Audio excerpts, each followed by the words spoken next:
think forgiveness is a daily event. And I thought I forgave my father the day he killed my mother. And I probably did at the level of awareness I had. At the level of awareness I had, I forgave him. But as you grow in consciousness, there's more parts of you that are available to forgive. So that's why we have to forgive more than once, most of us, right? Mm-hmm. We have to forgive again and again. It's not because we haven't completed that forgiveness. It's that more of us are available to forgive. Mm. So I'm a big believer in forgiveness. And by the way, my father was the easiest person to forgive. My mother was harder to forgive than my dad. Okay. And then I was the hardest to forgive. Okay. Right? But my father, I was able to see his innocence, and I could see the pain he was in. I could see why he did what he did, right? Like looking at it through the eyes I have now, I know my father killed my mother because he was afraid, right? And my mother stayed with my father longer than she should, quote unquote, should have, right? Because she was afraid. And that whole scenario was fear, right? So I was able to forgive my father first. I had to take my mother off the pedestal of being the victim, right? Like she was murdered, right? And again, she was murdered and my mother is not at fault for this. Yet I had to take her down off the pedestal and see her for a woman, being the woman she was, like being a human being instead of keeping her a martyr, right? And keeping her like, oh, she, right? I had to take her off that pedestal, take her from being a martyr and going, she's a woman and she made decisions and some weren't good and some hurt me, right?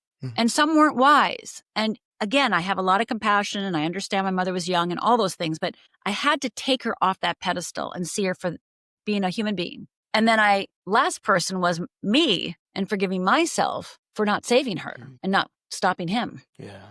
So I have a forgiveness exercise that I use for people that have a difficult time forgiving. And this is the exercise that I use to forgive my father. And then eventually forgive my mother, and eventually forgive myself.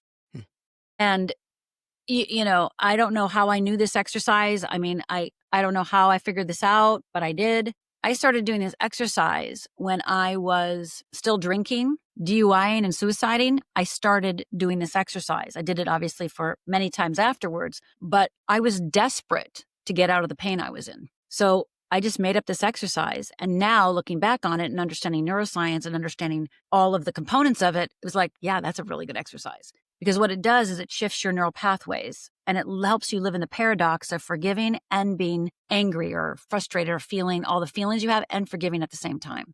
So I think most people think they have to get rid of their feelings to forgive. It's like, no, you can have all your feelings and forgive. If you want me to share it, I will.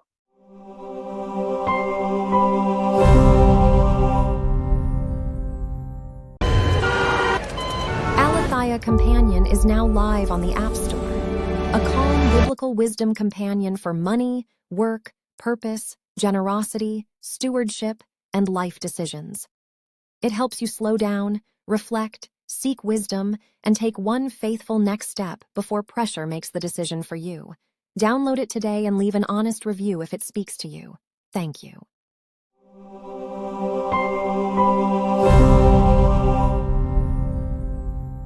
If this conversation resonated with you, consider following or subscribing to Mirror Talk on your favorite podcast platform.